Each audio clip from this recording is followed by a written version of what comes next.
A very good morning to all. Hope I am audible.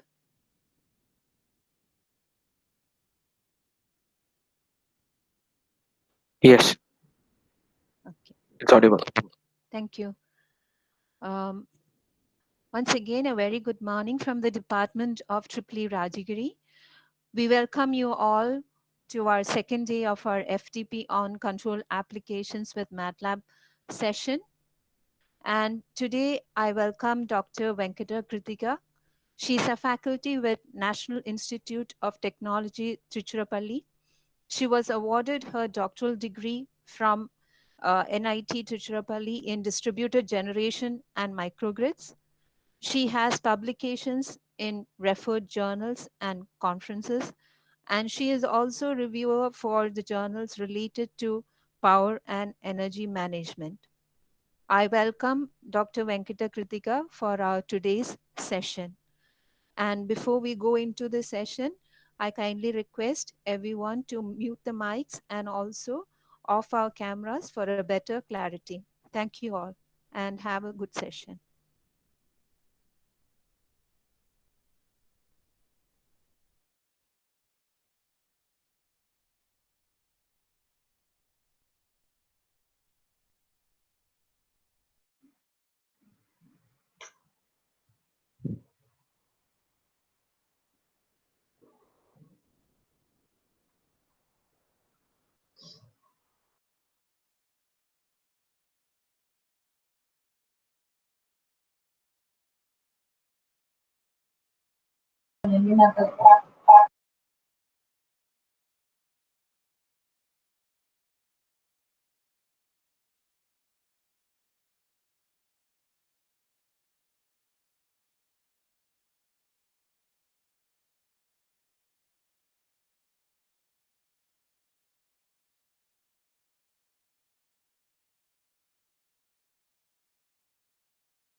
Ma'am, uh, Venkata ma'am, hope you can present now. Hello.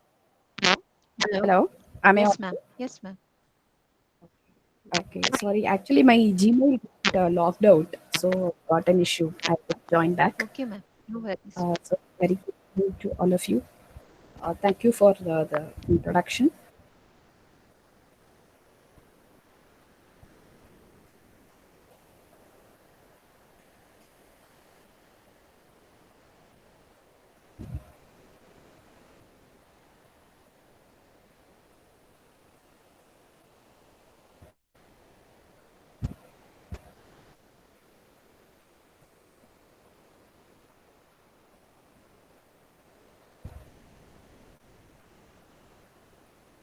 Am I audible? Shall I start the session?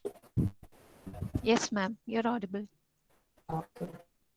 So topic today is island introduction in microgrids. So before going to the topic, I would just like to ask a couple of questions to just get a flavor of the audience. So this is an online interaction tool called Mentimeter. So I request you all to log into menti.com. I just give you the link in the chat. I hope some of you would have been familiar with this. So please log into this www.menti.com.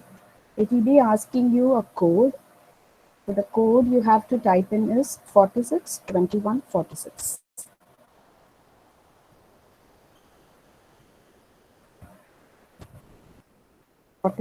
462146. And you will be prompted with a question.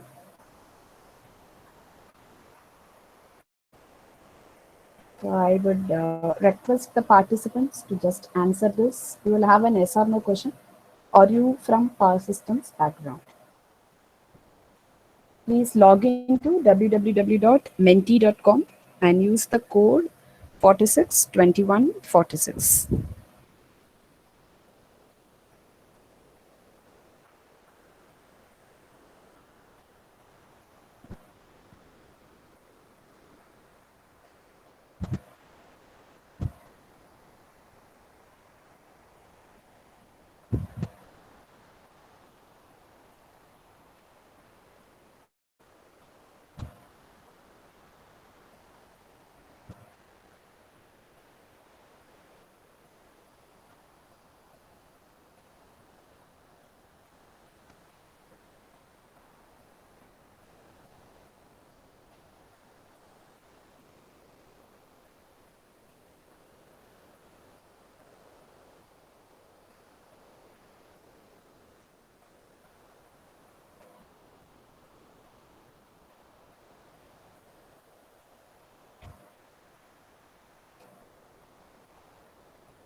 I think I can stop here.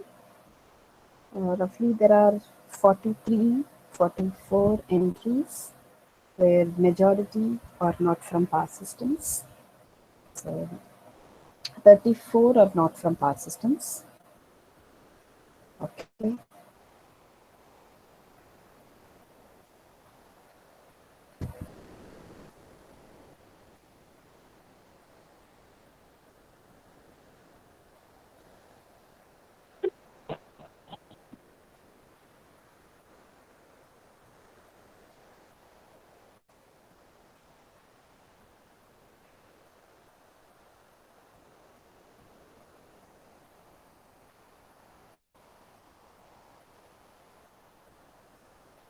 Okay, I'll stop here. There have been 52 entries. So in 52 entries, yeah, 53. So majority say they are not from power systems. Okay. I would like to have your second question. Uh, It's no matter whether you are from power systems or you are from power electronics, because nowadays the interdisciplinary has become a very quite common one. So I would like to ask the second question. You can use the same code. Now the question is, have you worked in microgrids?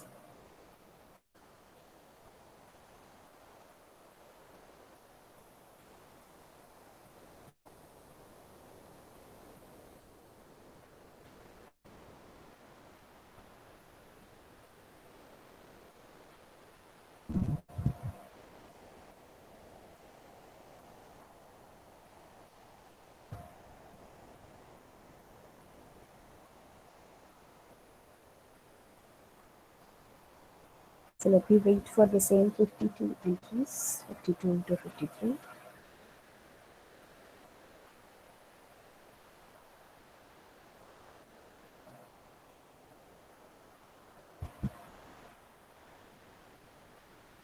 So in 49, 50.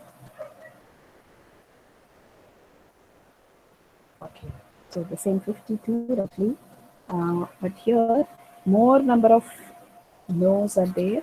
So the inference is like even people from power system background have not worked in microgrids, so I'll take it in that sense.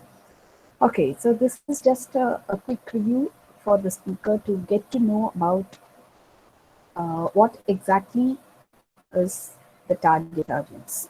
Okay, fine. Now I'll just go back to the presentation. Yeah, so the topic is island introduction in microgrids.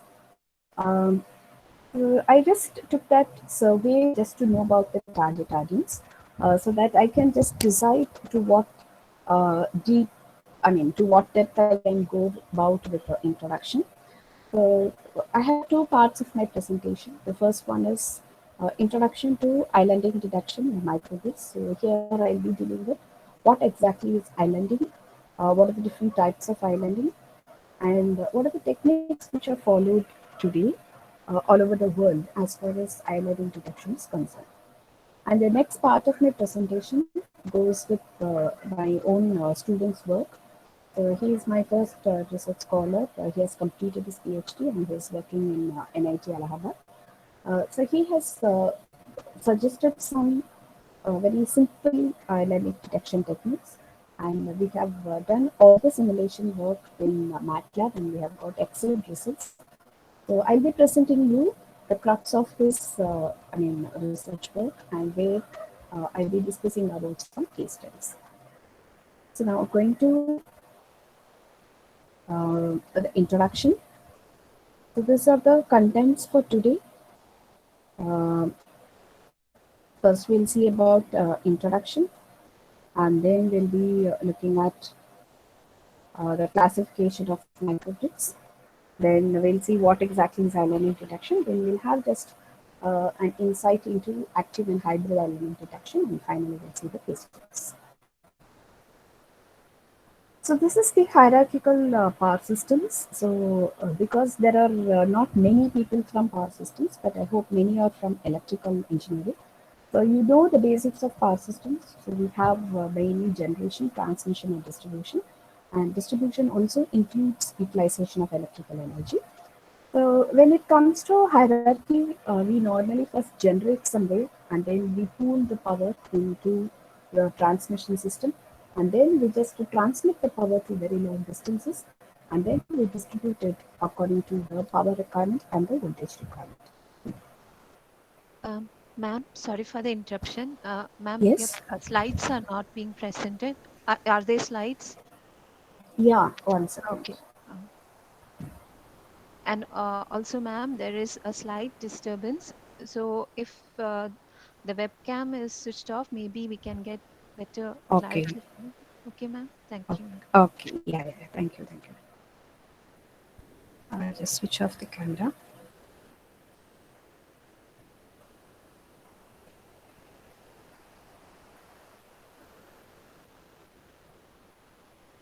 Anyhow, thank you for intimating me.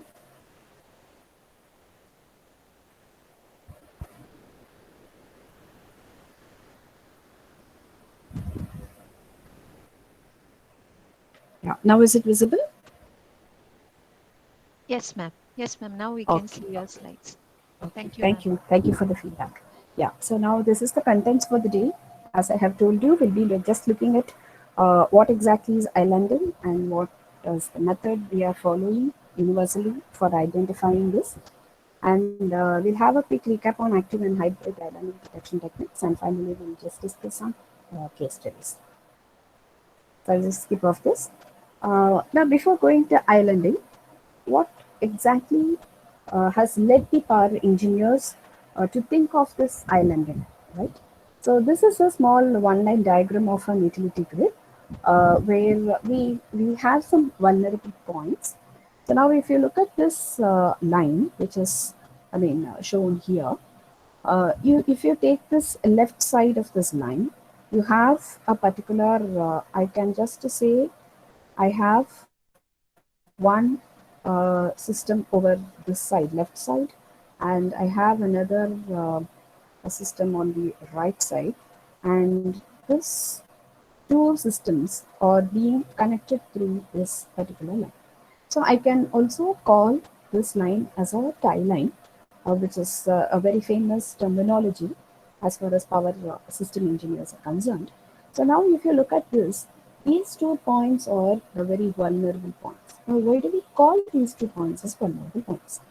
Now you see I have a generation station here and I have a generation station here. Now when I export power either from this side to that side or vice versa, if any overloading or any overheating happens in this particular line, there are always more chances for this line to get disturbed and isolated. So when this line opens, what happens you uh, see if this happens with the due prediction, then we can just take the responsibility on our own shoulders and we can say that it's our responsibility to take care of the line. But that is not going to be the case. Now the point here is what happens if accidentally this line opens up. So when accidentally this happens, you see, these two parts of the system get isolated and we have no idea what about the power balance is. That is, whether the generation is sufficient enough to feed the load inside this particular part, and the same thing may happen on the other side also. So when this issue is considered, then there are lots of chances for the complete unbalance in the system, and this will cause lot of transients and oscillations as well dynamics. So this is what the main necessity which made people to think about islanding. But this exactly cannot be called islanding. So I'll just come to the point what exactly islanding is. So these are the challenges in today's conventional systems. See, we all know a country like India, we have lot of infrastructure developments, and every day our power requirement, electrical power requirement keeps on increasing. So when your requirement, I mean the demand for electricity increases, it is impossible to increase the generation capabilities also in the same ratio. So there comes a necessity. Somewhere you have to go for a balance between this generation and the requirement, or I can say as demand.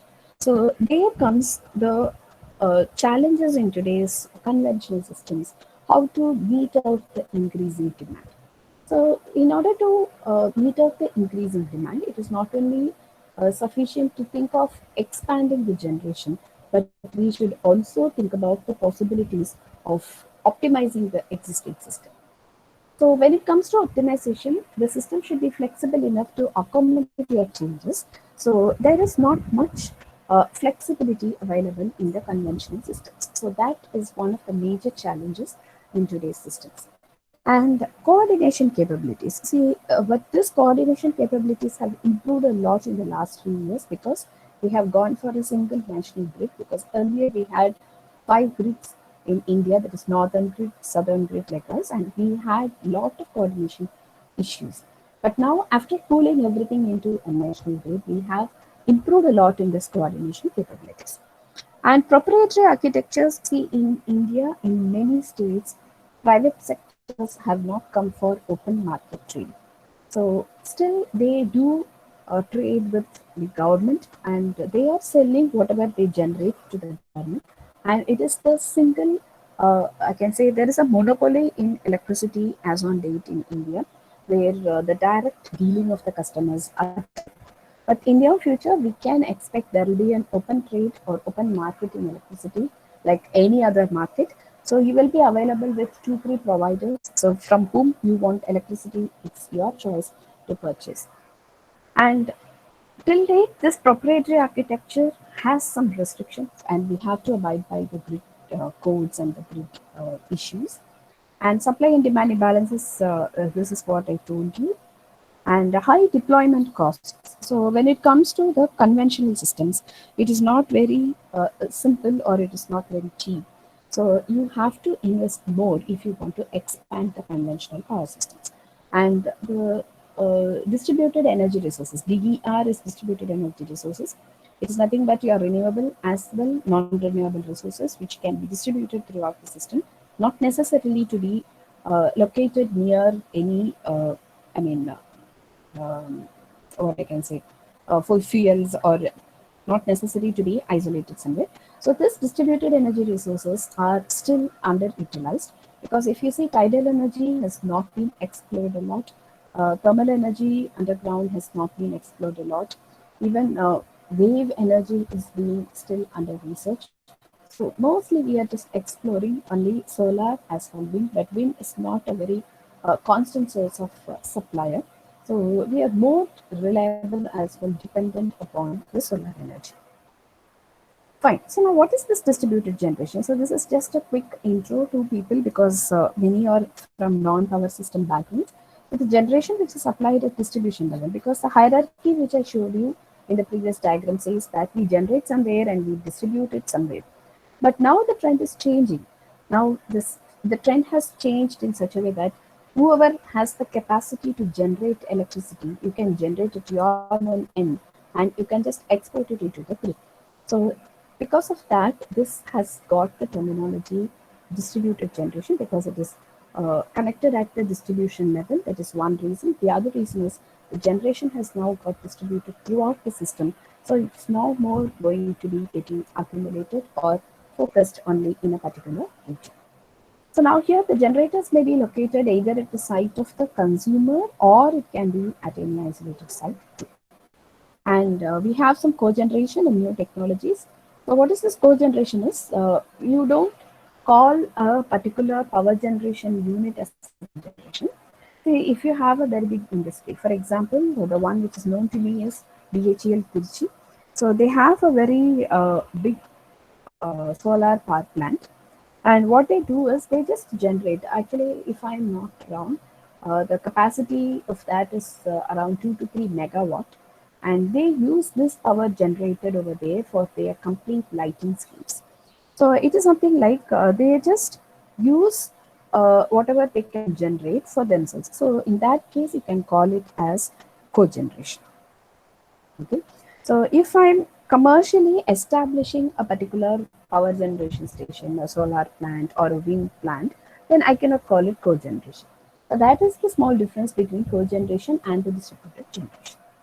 And coming to this point of non-dispatchability, most of the distributed generation units are dependent upon solar, wind, or any other renewable energy resource which cannot be dispatched.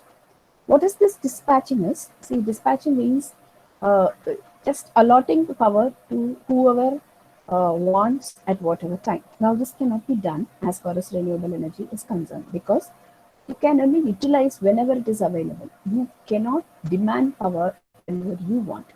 So, this is not possible for dispatching the power among the different nodes. So, this is what in a crux distributed generation. Now, this is a very fantasy term nowadays. Everyone talks about microgrid, smart grid, and so on and so. See, there is a very small difference between microgrid and smart grid. A smart grid need not be a microgrid, and a microgrid need not be smart. Okay. So the existing utility grid where smartness is incorporated. Say, for example, you can deal with demand side management. You can deal with, say, automatic power control or peak shaving or shifting of the loads, which happens automatically based on some artificial intelligence or some other protocols. Then I can call that a smart grid. But what is this microgrid is? See, this should be a miniature of the existing huge power system. So it should be an interconnection of some small modular generation units along with some loads and preferably some storage systems because we have seen the renewable energy resources are not dispatchable and it is not possible to have a continuous power generation capabilities. So whenever you need, you have to store the system, store the energy in the system and then you have to supply to the loads. So a cluster, I can say, of small sources, storage systems and loads can very well be called a microgrid. And now what is the difference between microgrid and smart grid is, as I told you, a microgrid need not be smart, but a smart grid need not be a microgrid. So please don't confuse these two terminologies. Many people at the outset, they just look upon these two as synonyms, but they are not so. Exactly, they are not so. So in general, I can say a small power system with generation capacity of say less than 500 kilowatt can be called a microgrid. But this was the older, specification. So now even power generation capacities with few megawatts are being considered as a microgrid.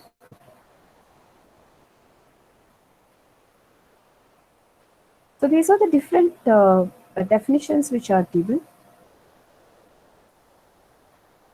So there is a very interesting definition. Say a self-contained power island can be called a microgrid.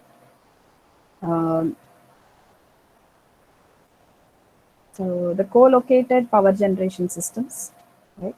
So co-located in the sense, as I say, you can have see additional power generation units. So I can call them as co-located, or I can call a hybrid microgrid, something like I have a solar and a wind in combination. So then that can also be called a co-located power generation. And a portion of a power system which includes one or more DG units and are expected to remain operational even after separation from the system. So this is actually the idea of islanding, but this can be also called a microgrid. Now this is how a microgrid looks today. See, this is the actual main grid substation. This can be a substation or transformer feeder, right? So this can be an input. And if you see, this point is the point of common coupling, and this is the soft switch. So what is the soft switches? So this is a back-to-back connected thyristor. So this is a point of, this PCC is a very famous terminology in microwave. It's a point of common coupling. If you see what is this coupling, I have lot of options here on this lower end, that is on the distribution side.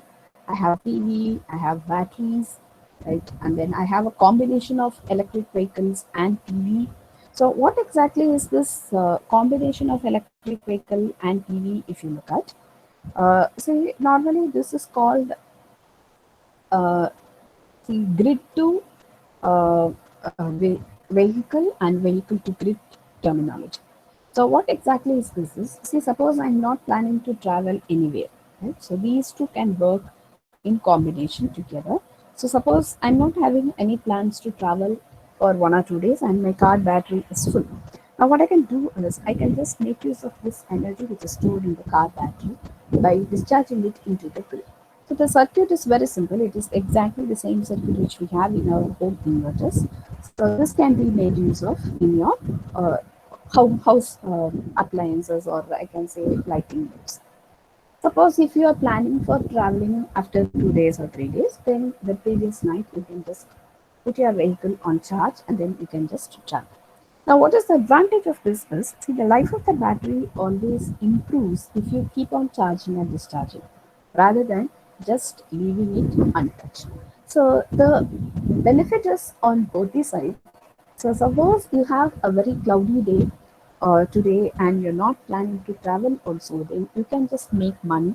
You can just make use of this battery energy and you can just export it if it is beyond the requirement. And if you look at this diagram, there is here household appliances and electronics. Now the trend is slightly changing. Like people are preferring to go for DC microgrids. So what exactly is this? Is normally if you now look at normally our age-old big tube-based monitors have been gradually replaced with flat screens. So be it an LED TV or be it a laptop or be it a desktop. So everywhere we are in need of DC for charging our electronic equipment.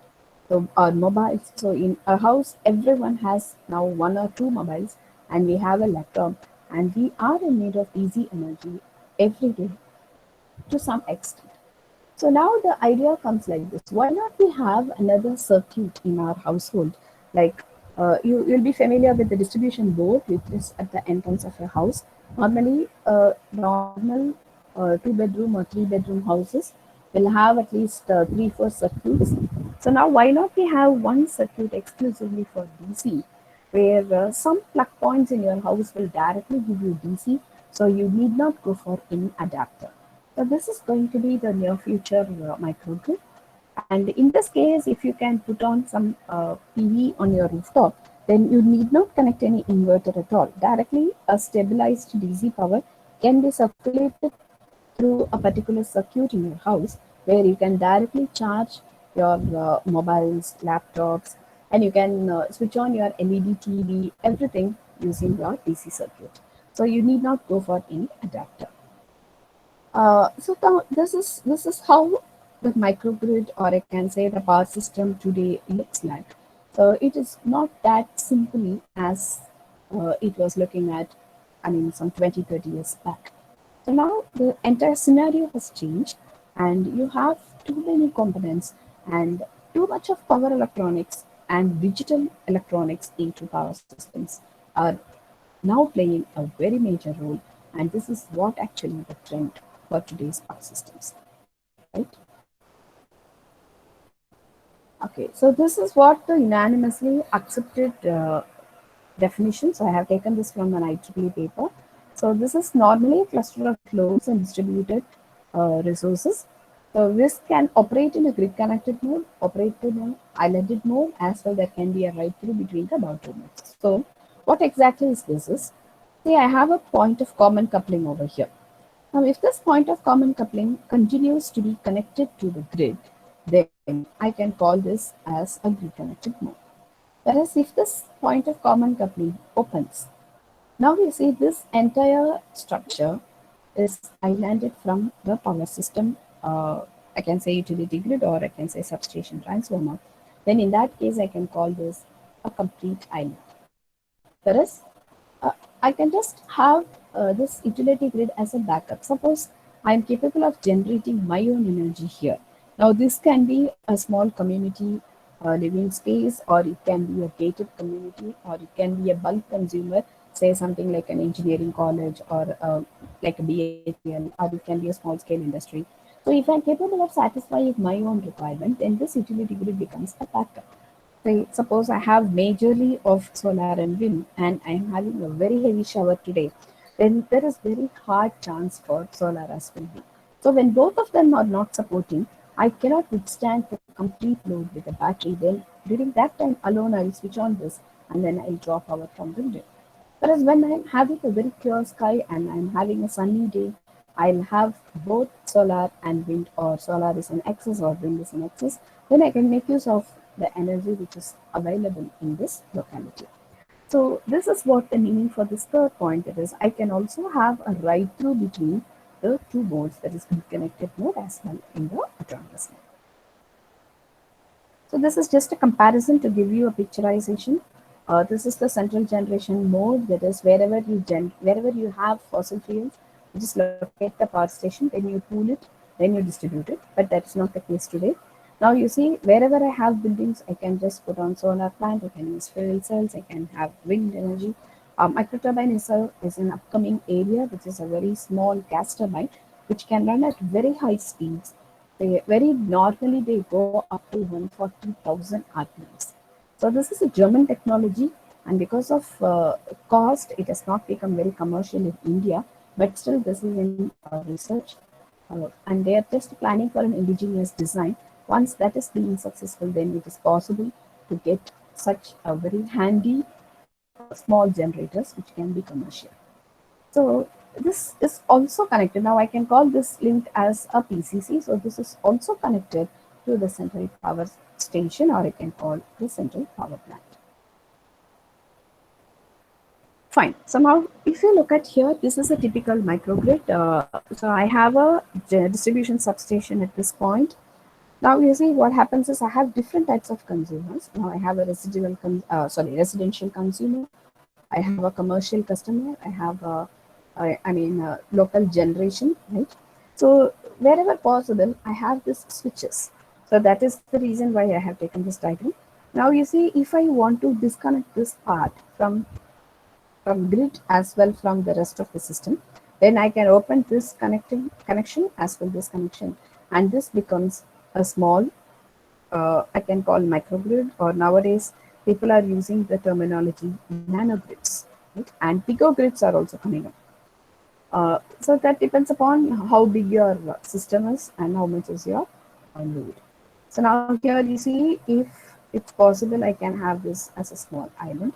So this is what we call our island.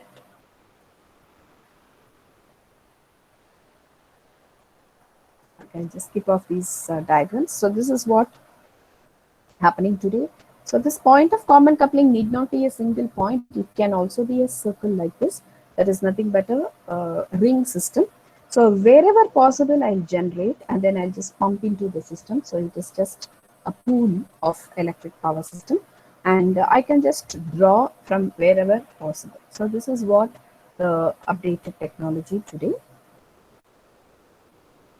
and the same is being explained. So this is just to give you a flavor. Fine. So now, do you have any doubts? Can I proceed? Any one feedback? Shall I proceed? Yes, ma'am. Okay. We have asked them to put the questions in the chat so that we can discuss it towards the end. Or if anyone has Okay. doubts, they can also currently ask in the chat. Yeah. Okay, then I'll proceed. I'll Okay. quickly finish off the introduction, then I'll give a break. So if any questions are there, then we can have a small discussion, then I'll proceed to the case studies. Okay. Sure, ma'am. Sure, ma'am. Okay, thank you.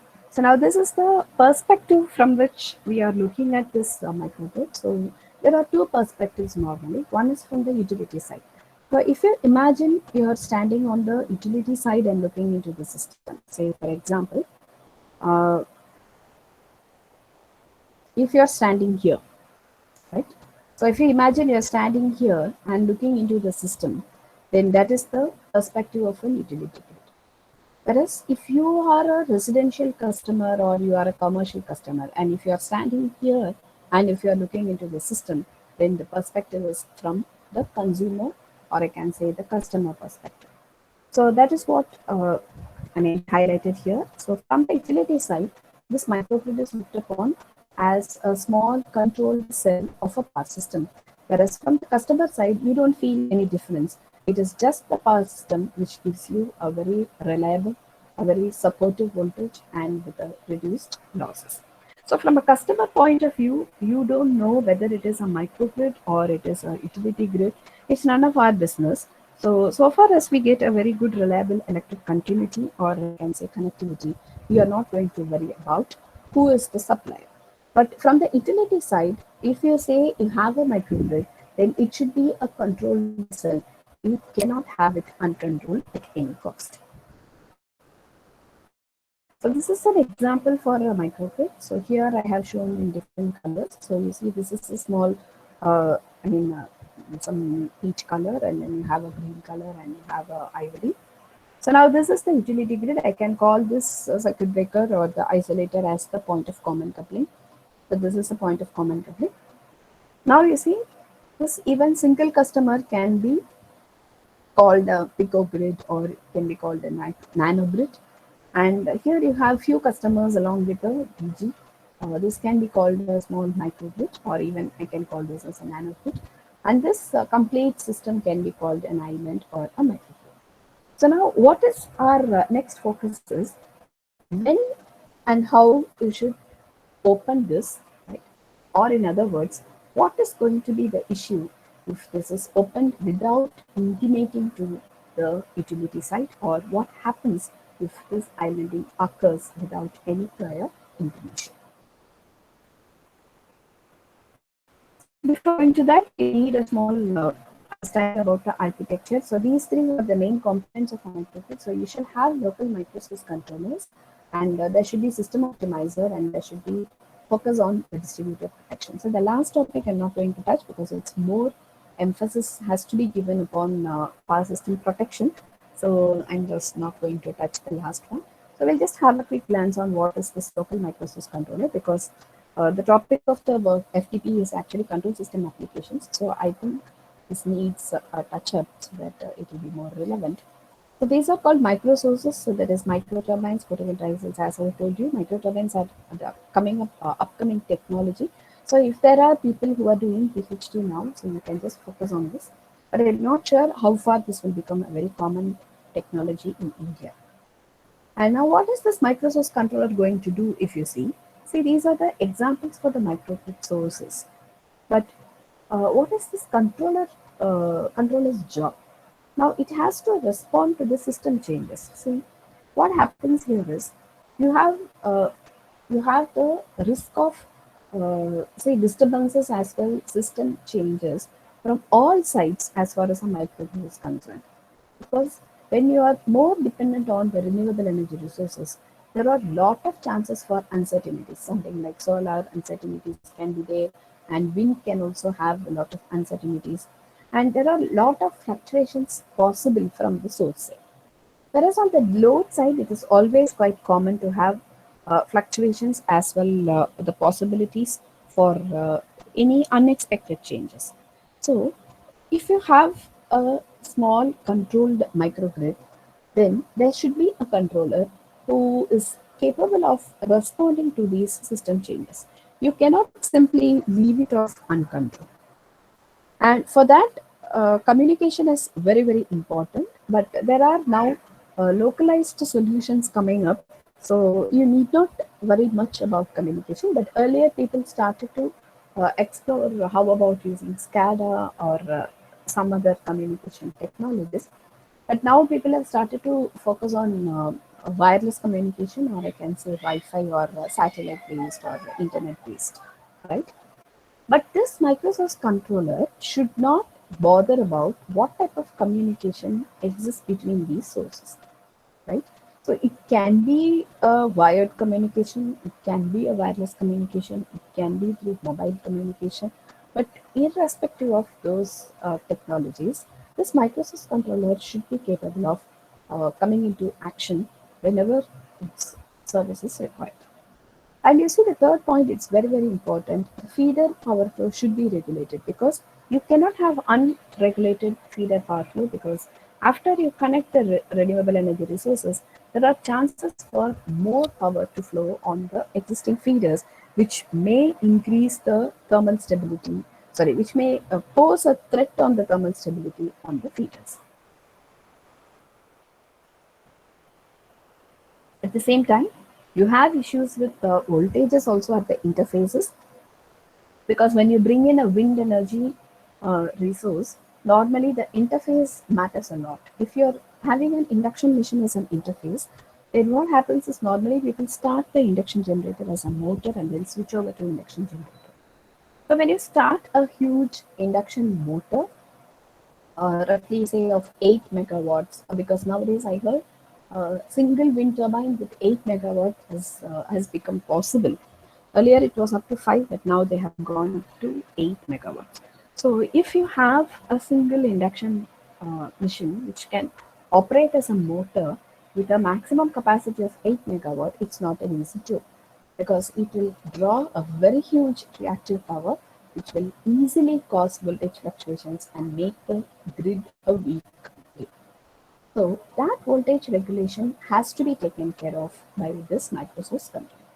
And this also has to enable a rapid load pickup when it comes to islanding operation. So when it comes to say something like this, what I mean to say, suppose if this DG is a wind turbine, my interfacing machine will be an induction machine. So now if I have a huge induction machine which is operated as a motor initially, say its capacity is say some 3 to 4 megawatt, then it is going to draw a very huge reactive power from this point, which has to be supplied by this grid. So this will pose a very major threat on the stability of this grid. So sometimes there should be a very stringent control on this voltage at this point as well on the real reactive power flow on this feed. If you don't have any control on this, then this might cause a weak grid and maybe the cascaded fault and voltage fluctuations. So all these will be very common in case of a microgrid. But actually, we claim a very good reliable power, so that should not be contradictory. So these are the actual responsibilities I can say, or these are the portfolio, or I can say these are the I can say the duties that a microsource controller has to take care of. So this microsource controller can be a combination of say a power level controller or a digital level controller with artificial technology, or I can say with artificial intelligence, right? Or with a combination of 2, 3 technologies. So this is purely a custom made controller. So it is we who is going to establish a microgrid can decide what should be the architecture inside this microsource controller. So if I'm right, you will be familiar with the terminology called Internet of Energy. So now people are making use of this technology called the Internet of Energy. So this will normally create I mean, this is actually creating lot of scope for the research, right? You can just have a look on it. Um, I'm not getting it. Mhm. So there is a tool for adding a text. Yeah. So you can just later on Google, or you can just work on this area. It is called Internet of Energy. Like Internet of Things, people now have this Internet of Energy. So this is something like, see, you have a pool of internet, right, where you can just go about with exchange of energy, right? So you can just have exchange of energy. You can just pool energy from various sources, and then you can just draw energy from wherever you want, right? So that is what actually Internet of Energy, and lot of digital control and programming is involved actually in this Internet of Energy. So now the next one is system optimizer. So now what this system optimizer does is, again, it is a localized control. So these advantages and challenges are very well known, because any paper which you read in this area will highlight about all this. Maybe not in the name of system optimizer, but they do about all this. So you can just go through all this. And the last point alone is important. So it provides the logic control for island operations. So if you are operating or if you are working on islanding, it's a mere logic. So the digital logic would do, but only isolation will be an issue. So you have to work upon the logical controls which has to be maintained if you are operating with islands. So as I told you, I'll skip off this for now. Fine. So now that's all about the introduction. So I hope even people who are not working from my systems will be having some idea. So now coming to quickly classification of microgrids. How do I classify microgrids? So I can classify microgrids as grid connected mode and islanded mode. So actually, this grid connected mode is also called non-autonomous mode,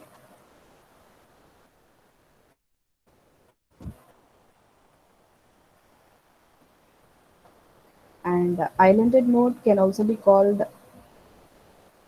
autonomous mode.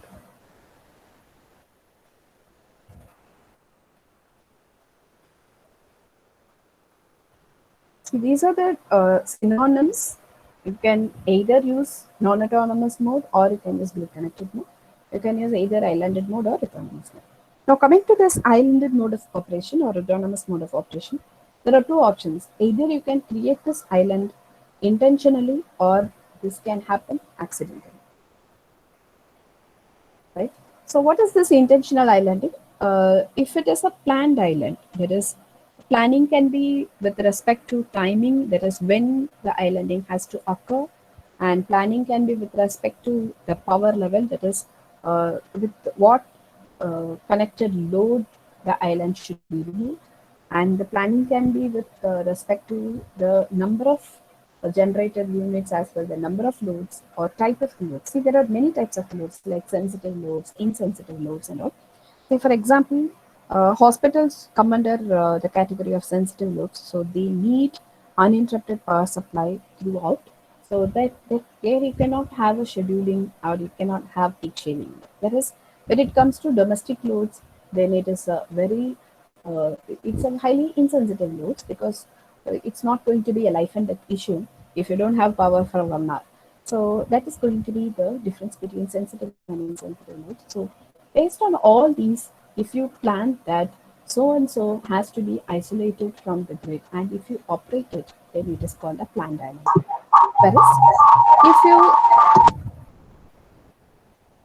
Whereas if you just leave off, right? Say something like you don't have any control on what has to be islanded, then this can be called an unintentional island, or I can even call it as an accidental island.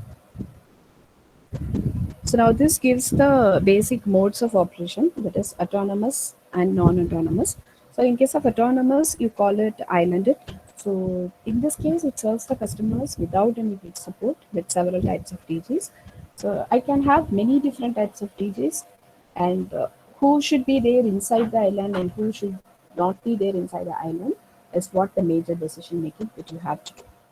And when it comes to DG units, when you are isolating it, you should also keep in mind that you have to maintain a protocol in connecting back these DG units to the grid.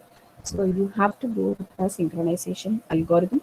And when you synchronize it back, then it has to be much more challenging when you compare with isolation. Now, when it comes to microgrids, normally in autonomous mode, it's preferable to have hybrid microgrids in autonomous mode because, say, suppose I have a solar unit, I have a wind energy unit. I cannot operate it in isolated mode because highly there are uncertainties. I cannot depend upon the solar power continuously for 2 hours or 3 hours, no matter whether it is Trichy or it is Kochi, right? Whereas if I have a combination, till see there is an issue in most of the places of Tamil Nadu, except South Tamil Nadu, the wind is not much supportive for electrical power generation, right? But if you see South Tamil Nadu, there are a lot of wind potential continuously available throughout the year, which is very much favorable for power generation. So in places like mid of Tamil Nadu, like Trichy and in and around places, we had tried, but it's very hard to establish or extract power from wind supply. So we are totally dependent on solar. So that is why mostly we don't entertain autonomous mode of operation, because if all of a sudden something happens, then we have to again physically connect back to the grid, which will cause definitely load shedding or interrupted power supply. So this has to be taken care when you are going to operate the system in island mode. But when it is in non-autonomous mode, there are two perspectives again. Physically, the system can be connected, but you can generate locally, or physically even you can draw electricity. So in this case, the microgrid stays connected to the utility grid, both under normal operation as well as the normal operation. But if you have excess generation, you can sell to the grid. If you generate uh, as far as how much you require, then you can just utilize or absorb the power. And if you are having less availability of electricity generation, then you can draw power from the grid. So it's up to you in what quantum of energy or quantum of power you are going to operate. So that is the flexibility when it comes to non-autonomous mode. But when it comes to autonomous mode, it's the sole responsibility of the operator to go about with this. Fine. So now coming to islanding. Yeah. So now whether islanding is a blessing or a curse. Uh, this is actually a very big question. See, if you are having a problem with the generators, right?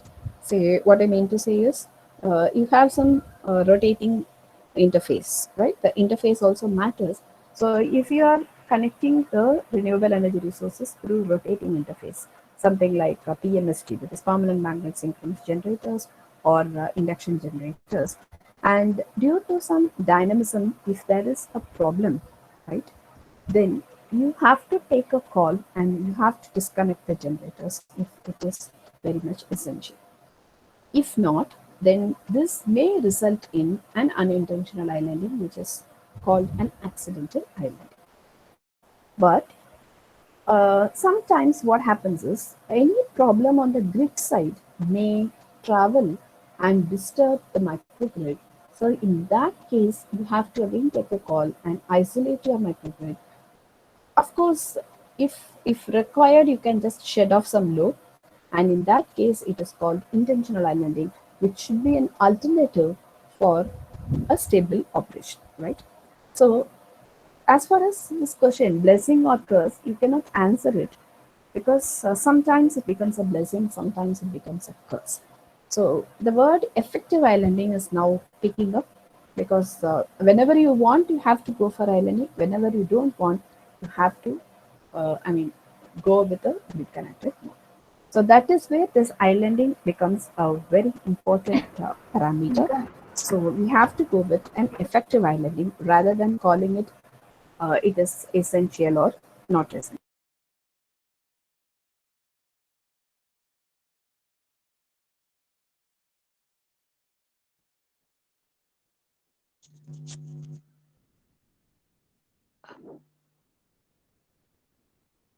Hello.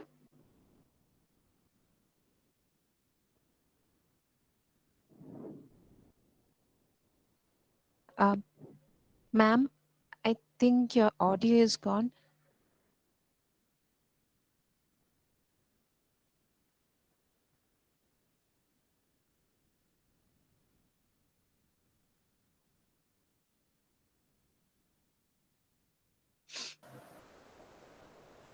Am I audible now? Yes, ma'am. Yes, ma'am. Okay.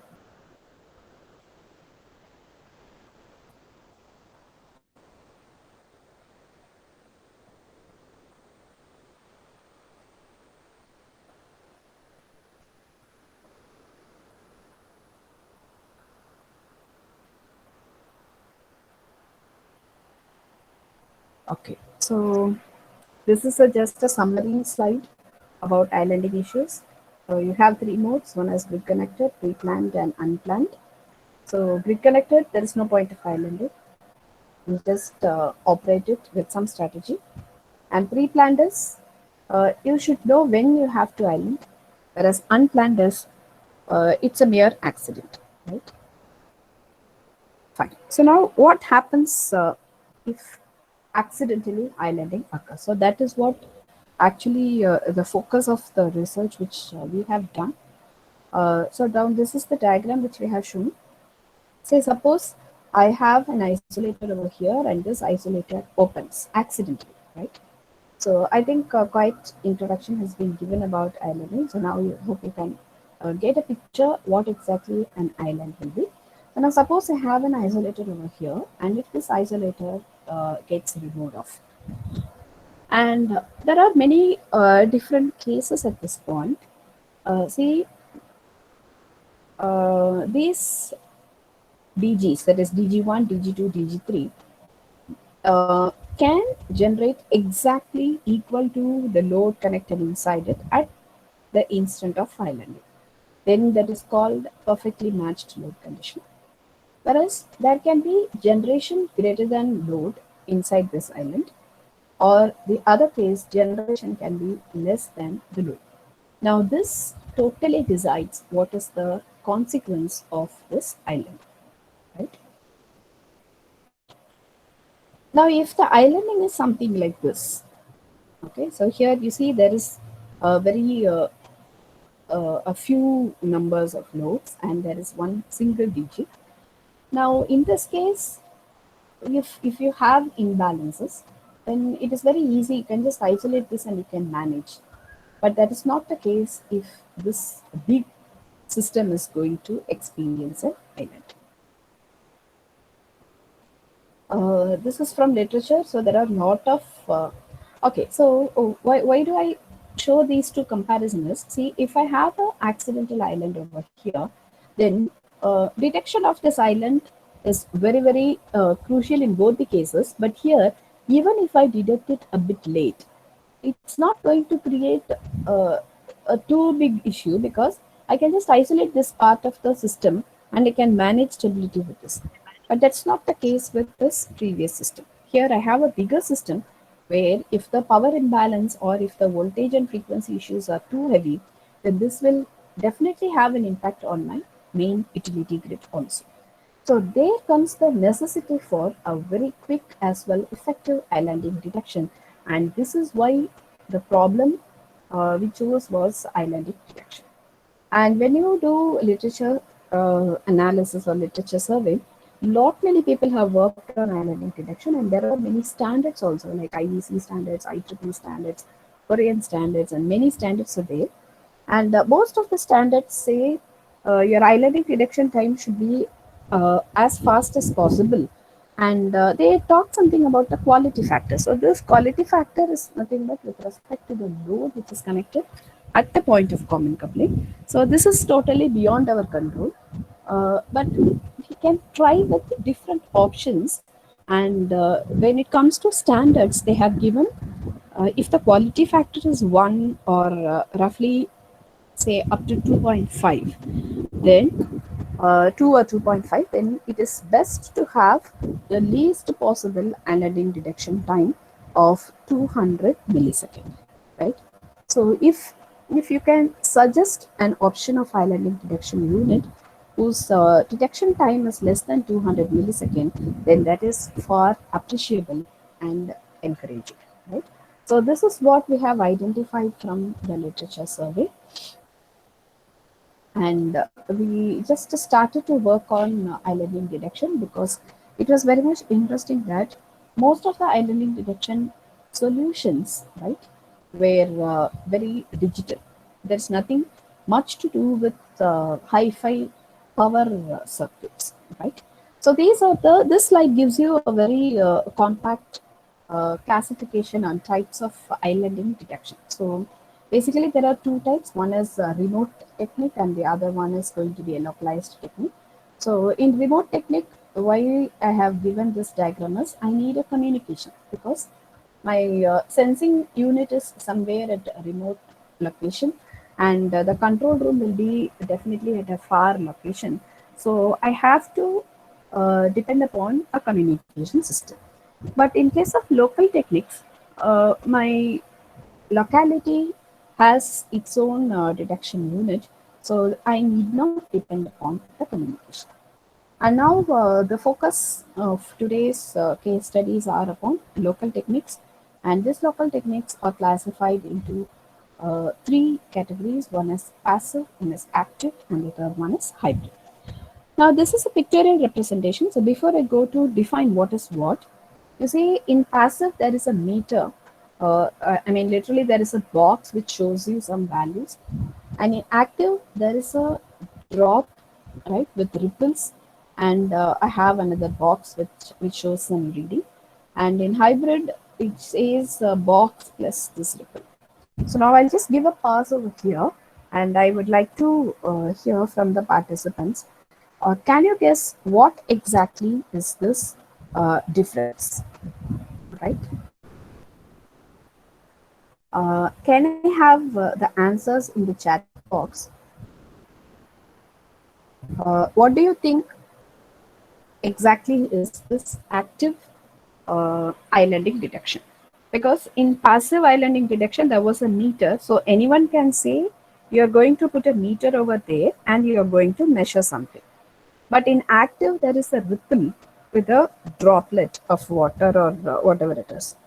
And that is in connection with a meter box. So can you guess what exactly should be an active islandic detection?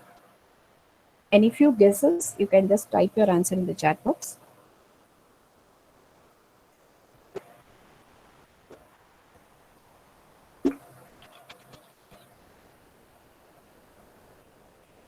Excellent. Voltage injection or VSI converter.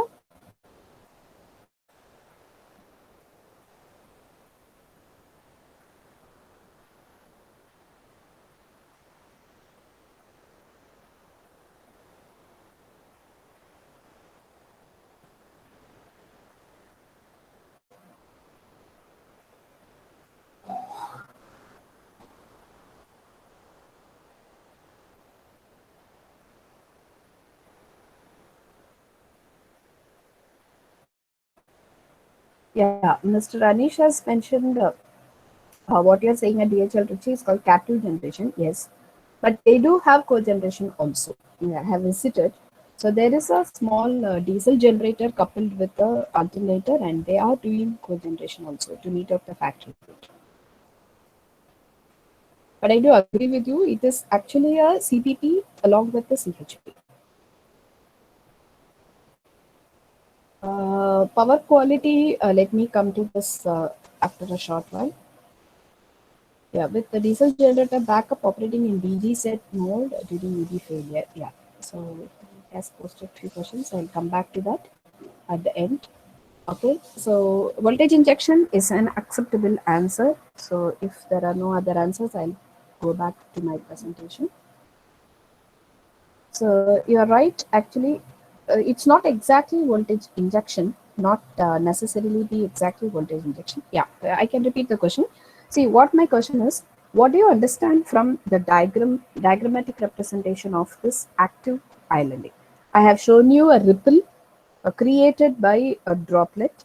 along with a measuring box. So what do you guess will be active islandic detection? So Mr. Anish has given a good guess. He has told about voltage injection, but actually the answer is correct. It's a injection, not necessarily voltage injection, but you can just inject any disturbance. Then I can call it an active island detection, right? But it is not sufficient that you just create a disturbance and leave it unattended. You have to measure the consequence of that disturbance. So that is what actually the active islanding. And if you measure something else also along with the consequence of the disturbance, then it is called hybrid islanding detection. So actually we have worked on active islanding detection, but for measuring, we have introduced a novel hybrid measuring unit, which is also going to be discussed in this. Fine. So now this is a slide which I have to explain before I go to the detection technique which we have adopted. This is called non-detection zone.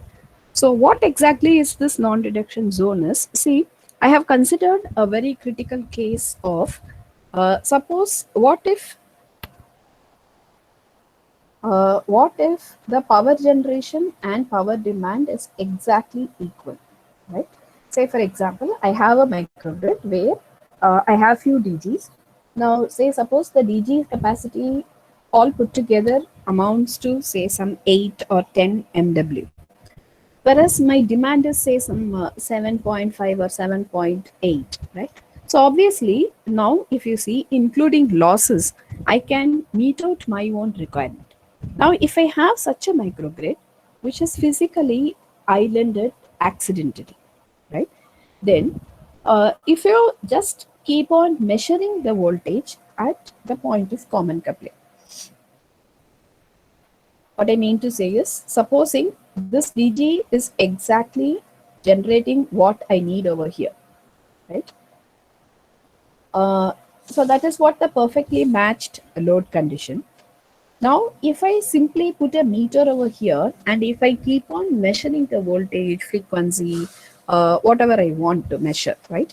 In that case, what will happen is, if I'm generating exactly the requirement of my load, even if it is physically isolated, I won't see any difference in the voltage.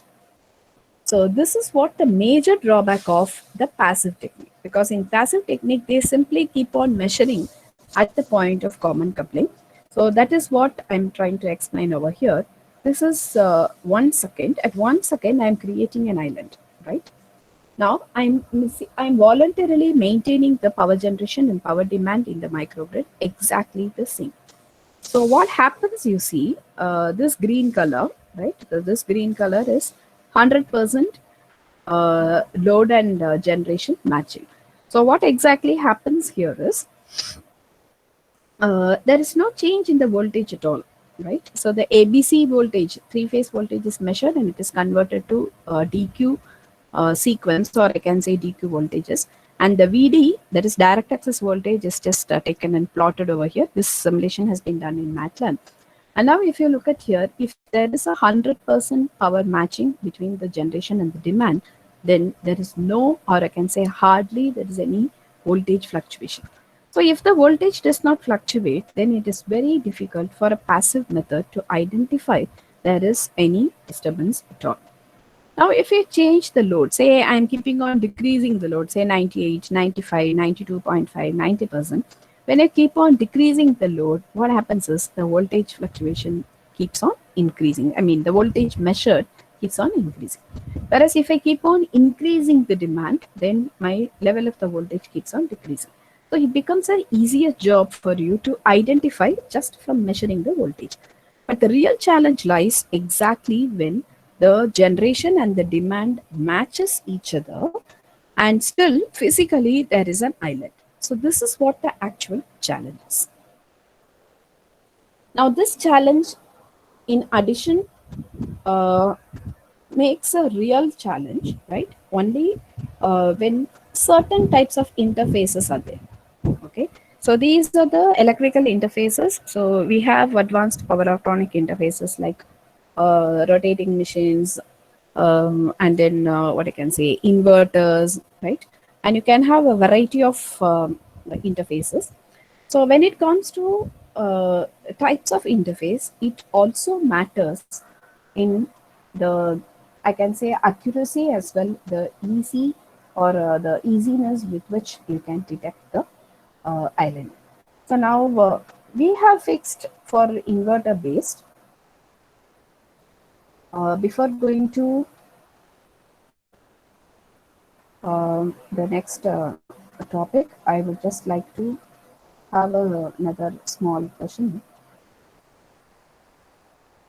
So again, you can just please log into menti.com, and I would like to get answer from the audience for this question. Reduction of islanding is easier with rotating machine or inverter. So this is what my question. The code is the same code. Can you please log in? The question is, detection of islanding is easier with a rotating machine or inverter. Please log into menti.com and use the code 462146.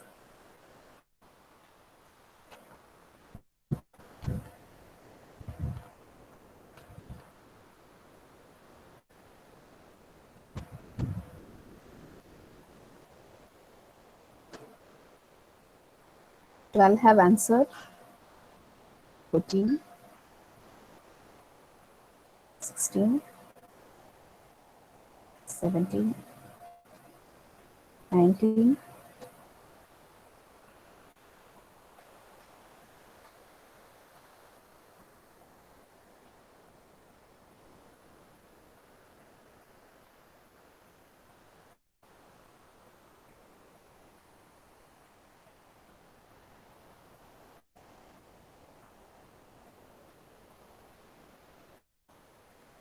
27 have answered.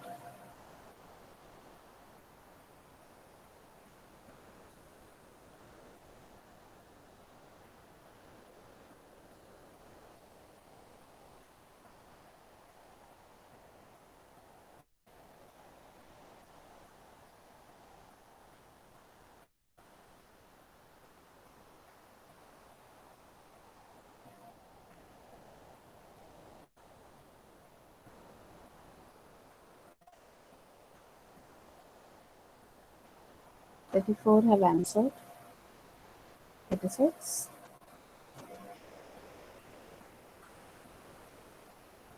Okay. Um, so I'll stop with 40. 38 have answered. 39. Okay. 40 have answered. Majorly, people go with inverter as the answer. Now let me see.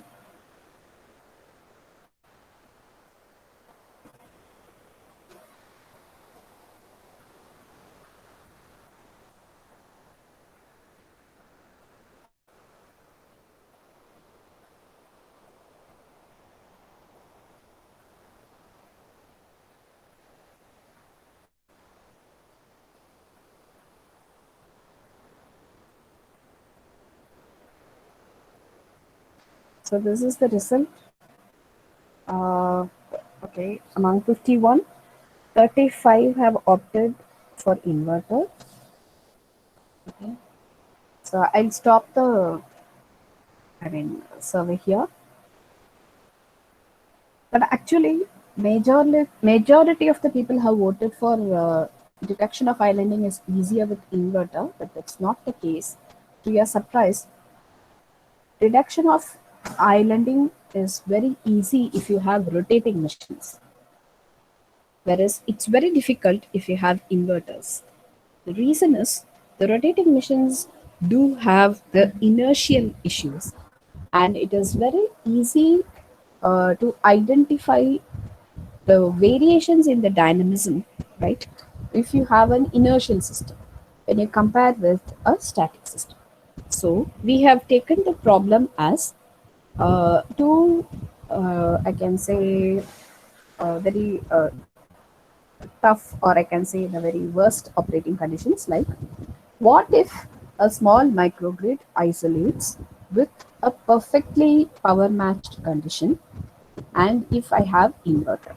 So that is what the logic we have, I mean the problem we have identified. So I'll skip off all this and I'll go to, yeah, so this is what the point we have taken for analysis.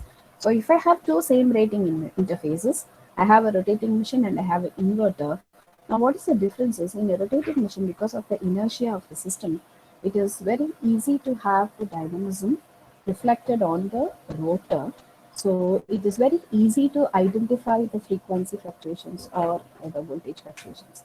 But in inverter, it's very difficult because it is a stationary device, and because it's a very stationary, the inertial issues are going to be very meager. So it will be very stable, I can say.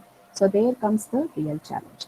So now I'll go to the actual art of the case studies.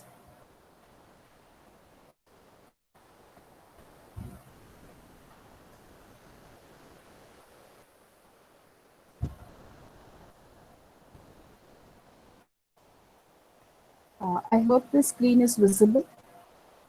So this is the actual research work of my first student. His name is Mr. Suman. I have to acknowledge him. So he is now working as an assistant professor in NIT Allahabad. So this is the main results I have taken from his published papers. So they are all available online. I'll give you the papers. So if you're interested, you can just go through. So these are the techniques which we have used. So this slide I have already shown you. The main challenge here is we have considered the worst case of operation. That is, we have taken a inverter-based DG where perfectly the load and the generation match each other, and there is an islanding occurring at one side. So how to identify this? So this is the problem, and requirement, or I can say the main objective here is, we have gone with active islanding because I have shown you that if it is a passive islanding, then I just keep on measuring here, then it's not going to be of any use. So we have adopted active islanding. And here, okay, before coming to this is the main objective. That is, we have to detect this island very fast, right? And without making the system parameters exceed. That is, say suppose I have to wait for a long time until the voltage and the frequency exceed its limit, then there is of no use. As well, there should be no non-detection zone, right? So what is that is, non-detection zone is if an island occurs and it is not at all possible for me to detect, right? So then that zone, the area where this happens, is called non-detection zone. So there should be zero non-detection zone. That is one of our objectives. And we should not wait till the mission parameters or the system parameters exceed certain operating limits. So that is another objective. And we have to accurately distinguish between the islanding and non-islanding conditions. That is another objective. And we have to go with a very simple islanding detection unit, which should be a digital unit, right? So that is what our main concern here.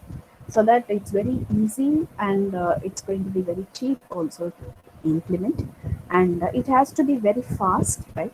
So with this motive, so obviously the objective have been framed with all this motive. We have attempted two types of disturbance injection. So as rightly pointed out by Mr. Anish, active islanding detection is exactly nothing but a disturbance which is injected, and then along with that we are going to monitor the parameters at the point of injection.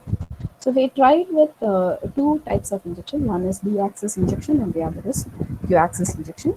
And we have limited ourselves to inverter-based DGs. So normally in inverters we have current control, So because it's a voltage constant, right? So we have maintained with the current control. And in that control signal, we normally have a D-axis and Q-axis, control signals. So what if D-axis injects some disturbance and what if Q-axis injects a disturbance? So these are the two main areas we have adopted. And this is the system which we have considered. So if you look at here,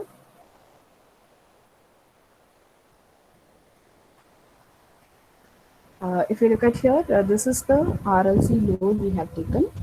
This is a very general diagram which I am showing. So this is, we have modified this R, L and C in different options to have a different power factor.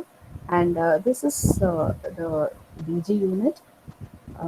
And this is the controller where we have the basic inverter control for firing pulse.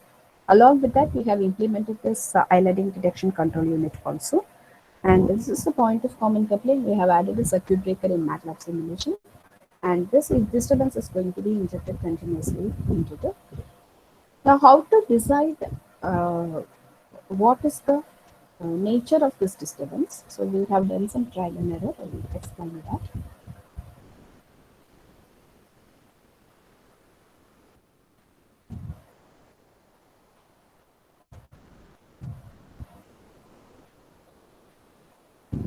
So this is the test system which we have adopted. So we have taken a sample, a small system of 1 megawatt, and then we have this R and F values. So this we have designed, and this is a schematic of the controller, right? So we measure the voltage at this point of common coupling as well. We measure the current at the point of common coupling, and we convert it into DQ axis. That is ABC to DQ measurement block is available in MATLAB.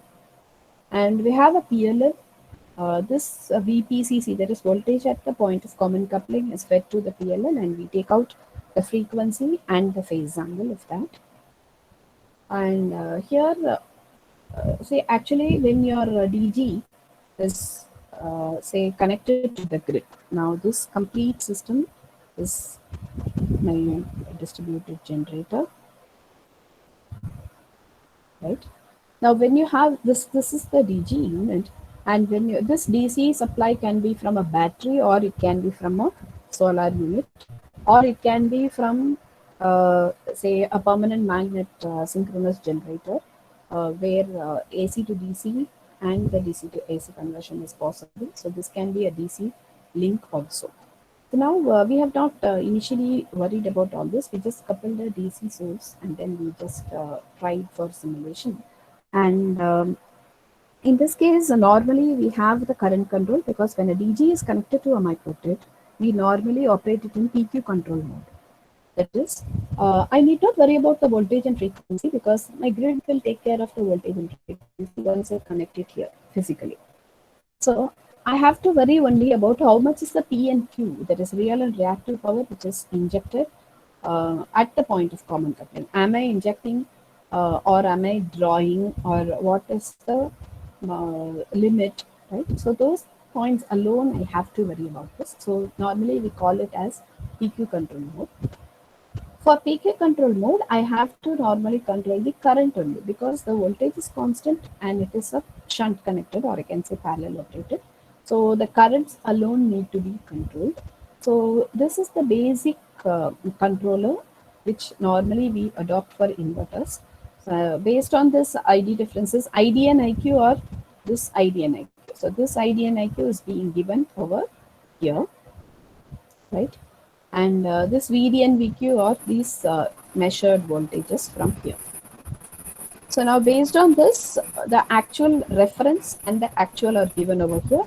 And like any other controller, uh, normally we normally aim at minimizing the error, and that error decides how much should be the firing pulse delay.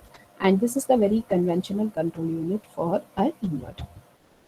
Now, what is the plan is, here I have to inject the disturbance. So if you can remember the previous slide.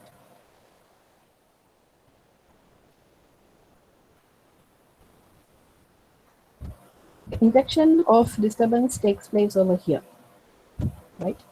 So this is the fundamental component of the current, which is the controlled current.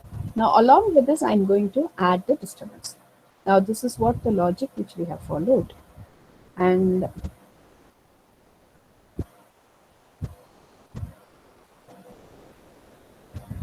these are the basic control equations, right?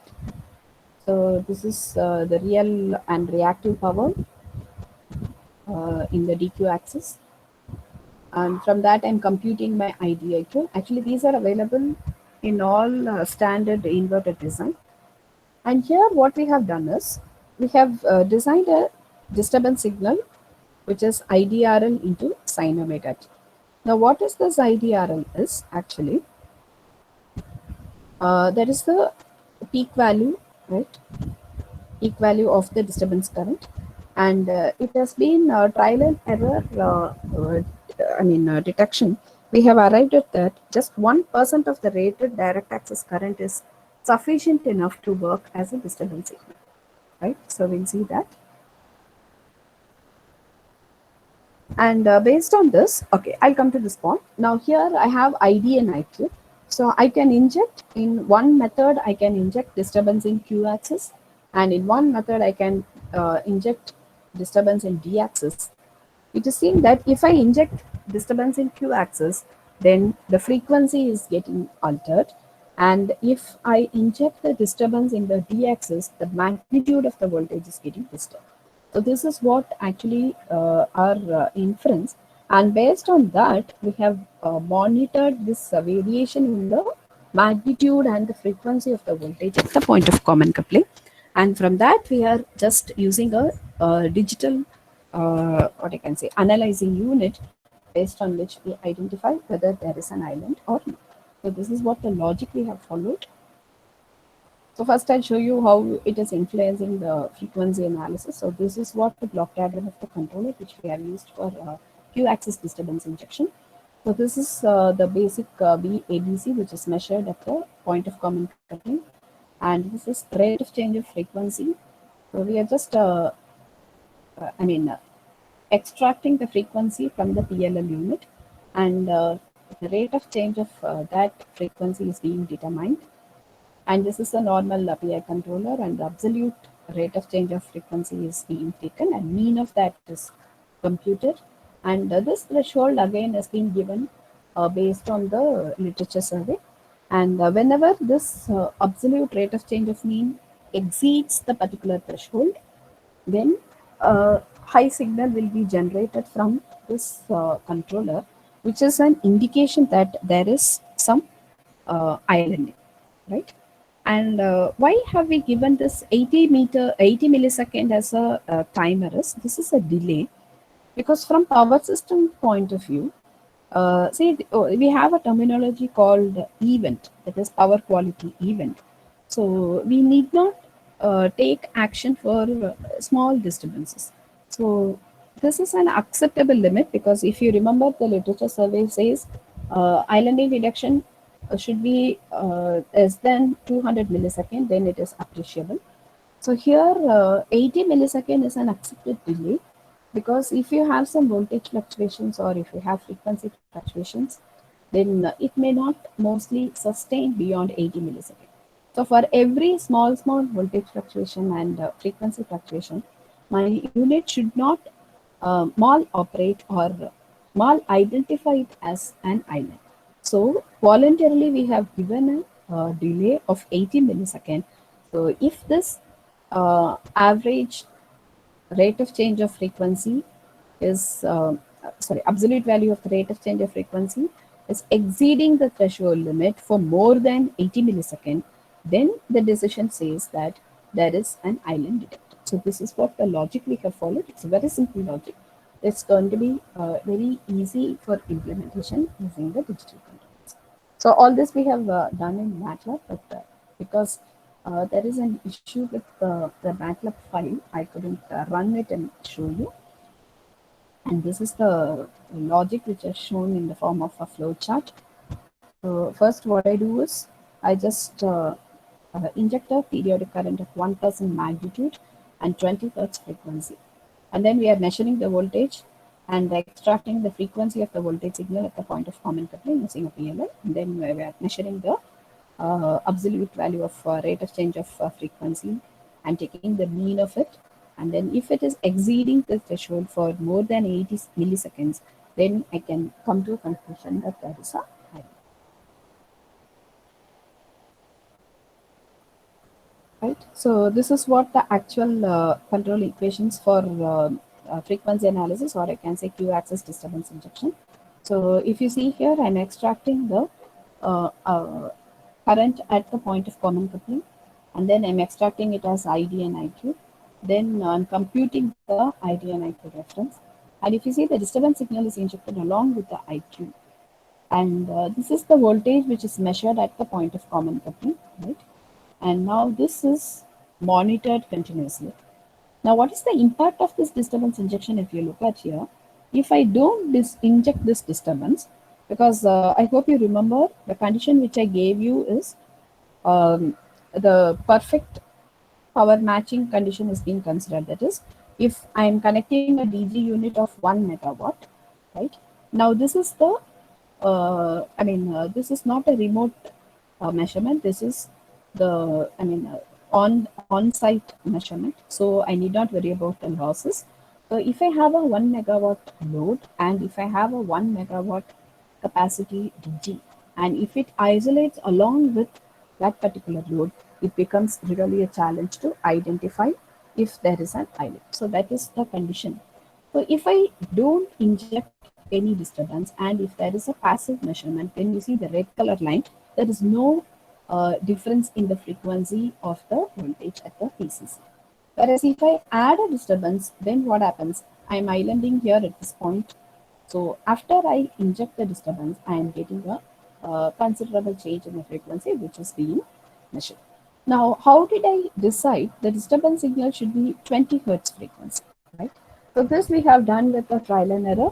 We just gradually increase and decrease the frequency, and optimally what happens is 20 hertz is being found as a trade-off between the frequency magnitude and the detection time, right? So the magnitude of the frequency, if you see, varies in direct proportion to the magnitude of the disturbance injection. Okay, what I mean here is, if I keep on increasing the magnitude of the disturbance injection, then the frequency of the voltage at point of common coupling varies in direct proportion. Whereas the higher the frequency, higher is the challenge of accurate detection. If I keep on increasing, then it is an advantage from the magnitude point of view. But what happens is the detection time keeps on increasing. So that is how we have come to a trade-off between the detection time and that of the visibility of the variation in frequency, and we have arrived at 20 hertz, and 1% of the rated reaccess current has been found to be very much effective. So that is how we landed at this disturbance signal. And this is what, as I showed you, what we did was, see here, what we did was, this is the variation, right, in the magnitude of the disturbance signal. So 0.5%, 1%, 1.5%, 2%. So when I increase the magnitude of the disturbance signal, my voltage magnitude at the point of common coupling is very much, visible, right, the variation. Whereas see here, what happens is, if I keep on increase the frequency, what happens is my detection time will be more because of this increase in frequency, right? So because of that, we are just coming to a compromise and have I settled that the disturbance signal to have a magnitude of 1% of the rated inverter current and 20% of the 20 hertz frequency, right? So now I'll show you the results. So this is for perfectly matched condition. I am creating a island voluntarily at 1 second for validation, right? And if you see here, hardly somewhere here I'm identifying there is an island, right? So the literature says within 200 millisecond it's effective, but somewhere around 1.6 second, that is roughly, sorry, 1.16. So hardly at 160 millisecond, we are able to identify the island. So this is just a result. And these are the different operating conditions for which the results has been validated. So I think I can finish off the presentation in 10 minutes. I think that should not be a problem. I'll try to finish off. So this is the list of operating conditions which we have validated it. So first we are creating voluntarily the grid voltage fluctuations, right? And sorry, this is a grid frequency fluctuation, I'm sorry. So the grid frequency fluctuations have been made voluntarily to fluctuate. Here it is increasing from 50 to 50.5, and here again decreases to 49. But the system does not identify this grid frequency fluctuations as a island. And we have voluntarily changed the load, right? A heavy resistive load has been brought, and again this has not been considered as a island detection. So this is what the value of the load. So we have tried it with inductive and capacitive load. So at 0.6 seconds, we are introducing a inductive load and then removing it off at 0.8. Right? So at 0.6 here, we are including an inductive load. Then at 0.8, we are removing it off somewhere here. And again at 1 second, we are introducing a capacitive load. Then again, we are removing it off here. So this is also not being detected as a islanding. And we created some unbalance because in distribution systems, unbalance is quite common. We cannot have any control on the load. So we just created a 50% loading on A phase, 140% on B phase, and 75% on C phase. And this is also being momentarily included, and this is also not identified as a island. Only the physical isolation has been identified as an island. And now what we did was on the source side, we just connected a solar panel. We didn't work much on the design of the solar unit. We just adopted the PV cell model, which is available readily in the MATLAB. So with that, we just created the solar irradiation to vary from 1000 to 200 and 200 to 900. So very drastically, we voluntarily made it an abrupt change. But this is also found, not identified as an island occurring. And we tried it with multiple DGs. This is the test system which is used for multiple DGs. Connected multiple inverters. And here the islanding detection unit has to be accompanying each and every inverter. Right? So this control for each and every inverter will be encompassing this control unit also. So we just varied with the different power rating of the inverters.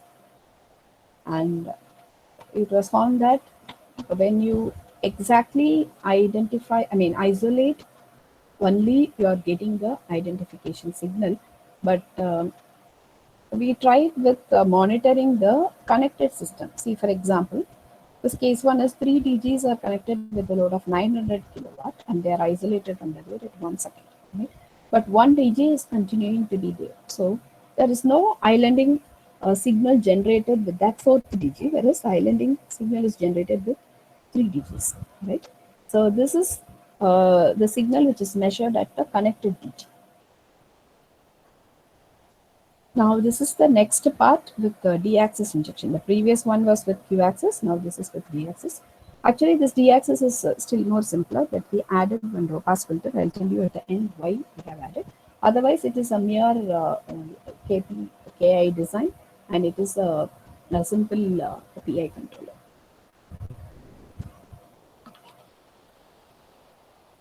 And if you remember, in the previous case, I have shown you IQ was having the disturbance signal, but now I'm having ID. Right? That's all. No other change in this.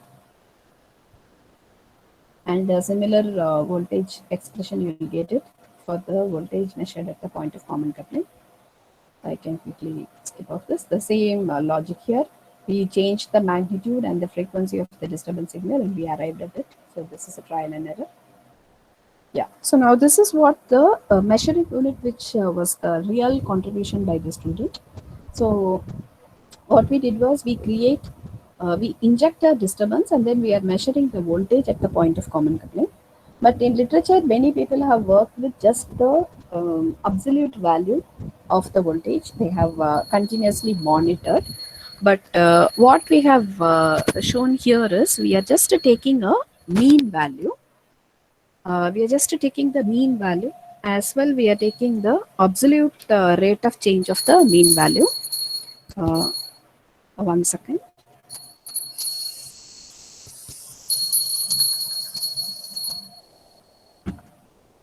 So when you take with the absolute value and with it of the rate of change of the d-axis voltage variation, separately this logics, these logics have been separately used, but the novelty which we have included here is actually the combination of these two, right? So that is what actually the novel contribution by the candidate. So this is the simple digital control which we have introduced here. So one is the block diagram for control circuit to generate the trip signal, and the other one is the dynamic reference.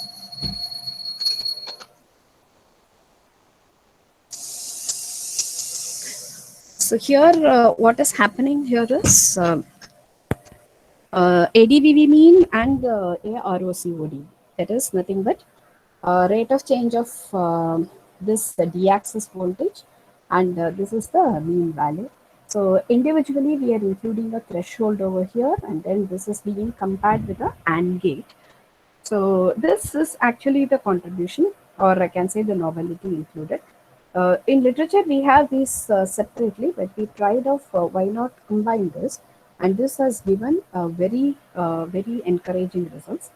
And one more point here is the threshold has not been a constant. We have made the reference as a dynamic reference because, see, in the previous case it was the frequency which was the target, but here it is the magnitude of the voltage. So normal grid voltage is the reference.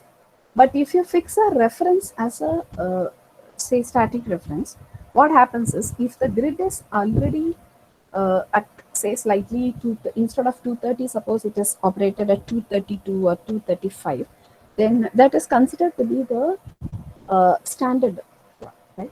But I should not keep the reference at 230. In that case, this change will or even be considered as the fluctuation, and my islanding deduction unit will deduct this as an island. So what we have done is the dynamic reference has been set. That is, whenever your grid voltage changes within the permitted, I can say regulation, right? Then that will be considered as the reference, so that I won't get any issues in this. So the same flowchart. Here, what happens is only when both the conditions are high, that is, this average d-axis voltage and the average rate of change of d-axis voltage, only when both are high, then my result will be a trip signal which is generated, right? So all the other cases, it's not going to be detected as island. But what happens is in MATLAB, we have used this in the user reference control unit, control block, user-defined control block. We have written a code for this. And the same set of results which we have verified for frequency, we have verified here also. So perfectly matched condition, if you see here. The signal, islanding is created at 1 second, and within 1 point, this is still faster. So almost at 1.13 we got the island detected. And the same set of cases, so I can quickly move over. The grid voltage fluctuations, if you see here, it is visible. So this is the point where the grid voltage is found to have a voltage fluctuation, right?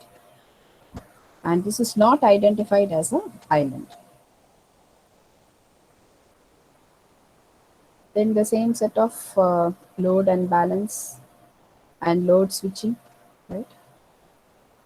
So we have switched in and out resistive, inductive, and capacitive loads. So this is not considered as islanding.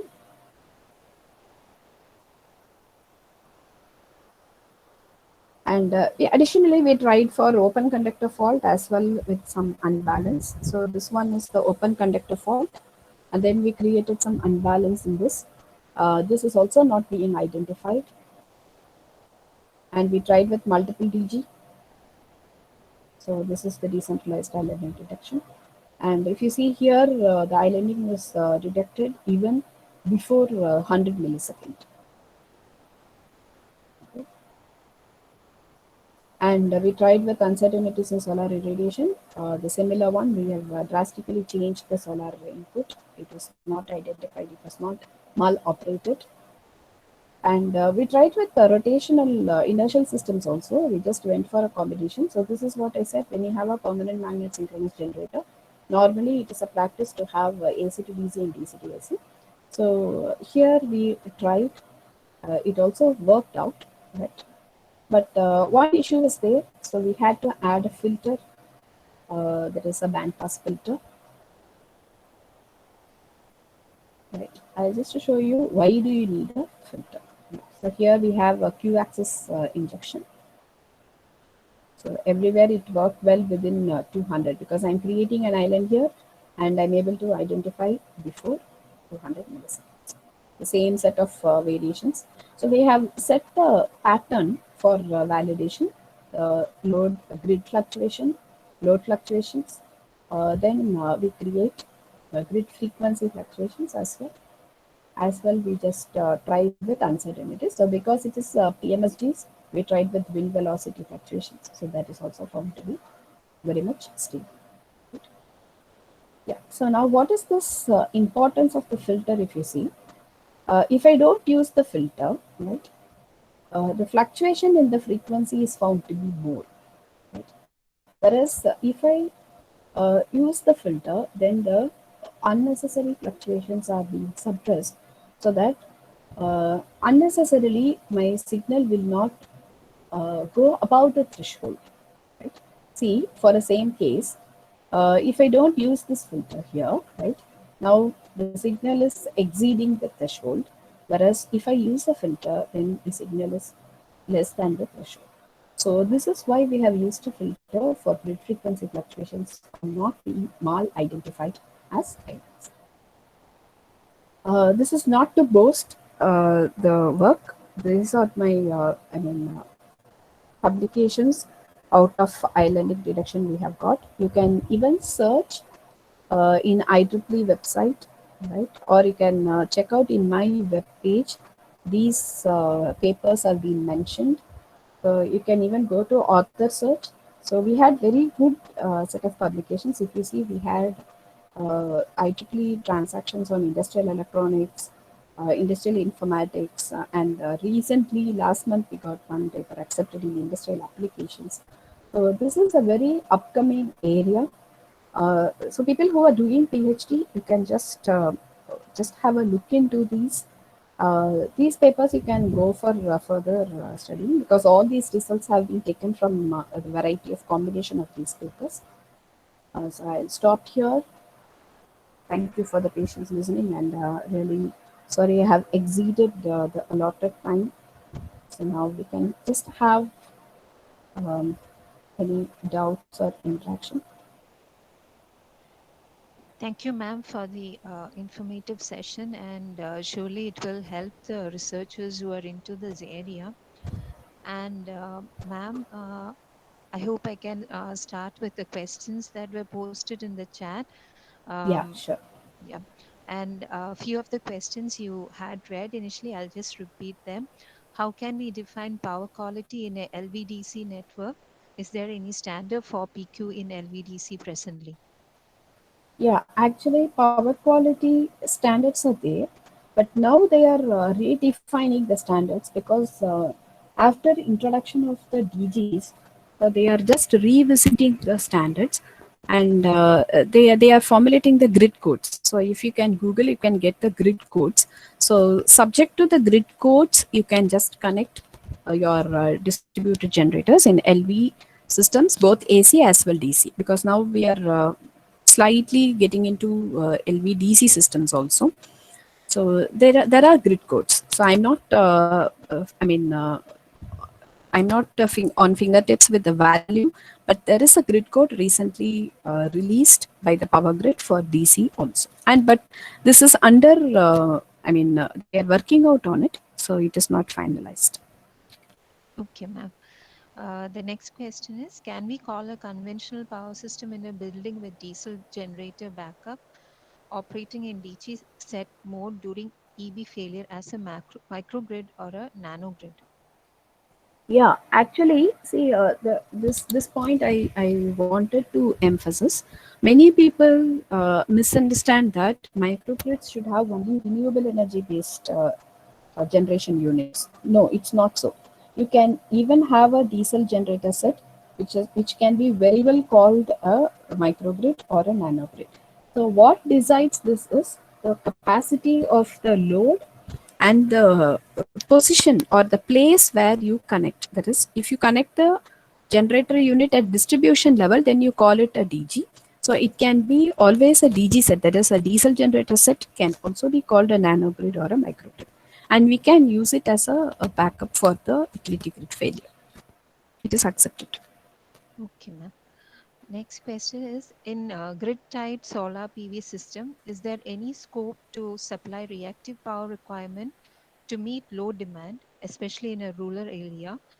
Microgrid with converter interface solar and wind option alone, since excitation control is not possible as in the case of Yeah. synchronous machine. How can we address this issue? Yeah, actually, that is a one very big challenge I can say.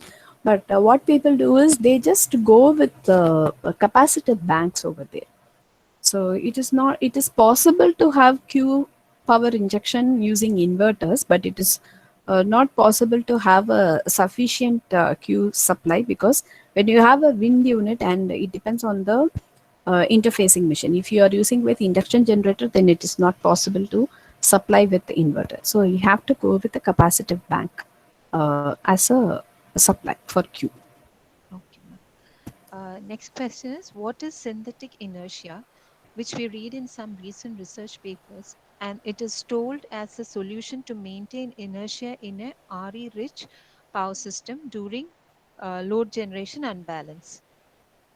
Yeah, actually, I have not, to be frank, I have not worked much on synthetic inertia, but to some extent, I have also heard about it. But what people say is, see, what is the issue with inertia is your rotor angle stability, and hence the frequency stability is getting disturbed because of this inertial issues.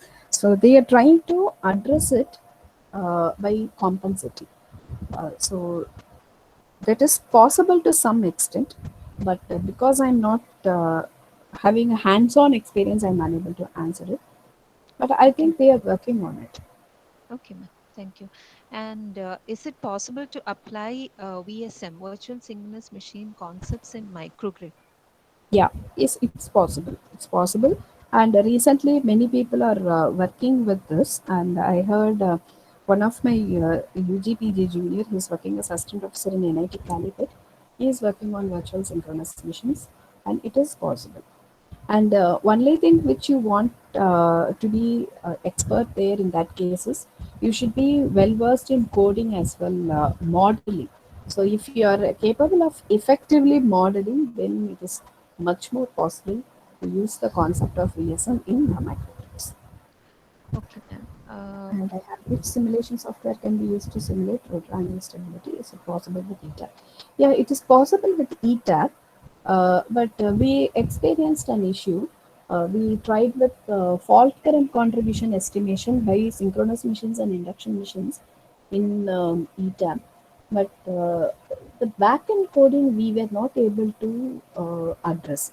So what happened was fault current contribution was appearing to be more by a induction machine rather than a synchronous machine, which practically is not going to be the case. So there are some issues like this. There are some restrictions in the ETA because I think it is basically still fortran at the backend, but I'm not sure.